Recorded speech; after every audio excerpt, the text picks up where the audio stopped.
Whether you like traditional quilts or modern is your taste, yo-yos are for everybody. I mean, who doesn't like them? And they're very versatile, plus they are the perfect take-along project.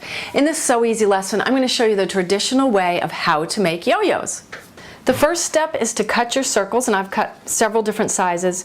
Now, the rule of thumb is that the finished yo-yo will be about half the size of the circle that you cut. But don't forget, you're also going to be turning in a 1/4 inch seam allowance, so it'll be even smaller than that. But that at least gives you some kind of idea of how large it's going to be. Usually you're using a pattern, so you'll be fine. I'm going to use a larger circle, and I'm going to start stitching it.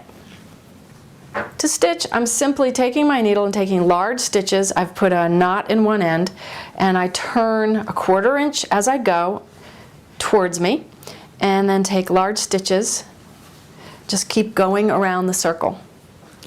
Now, the large stitches are so that it pulls up really well when you finish making them. You want to have a nice tight circle in the center, and when you take the larger stitches, you'll find that it gets tighter than when you don't. For these really big circles, I took real long stitches, and you can see how they pulled up really nicely. You'll want to use a heavier thread, not just a regular like 50 weight sewing thread, but something heavier, something that you use for machine quilting would be great. And sometimes you're going to want to double the thread in your needle like I have here. Just experiment and you'll see what works for you best. Now here I am back at the beginning, and I'm taking my last stitch, and I'm going to come up about where the knot is and pull through.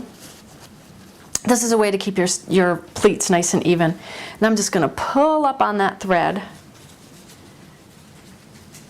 Oops. You see how the shape is starting to take place. I'm going to keep pulling up on the thread and just keep playing with the pleats until you get it nice and round. And then at the end, just pull it up.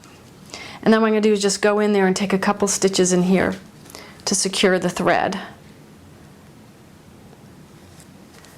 Here's another one. Catch the little hoop there. Go through again, and now my yo-yo is all finished. I'll just clip the thread, and I've got one done. You can see how this is a great take-along project.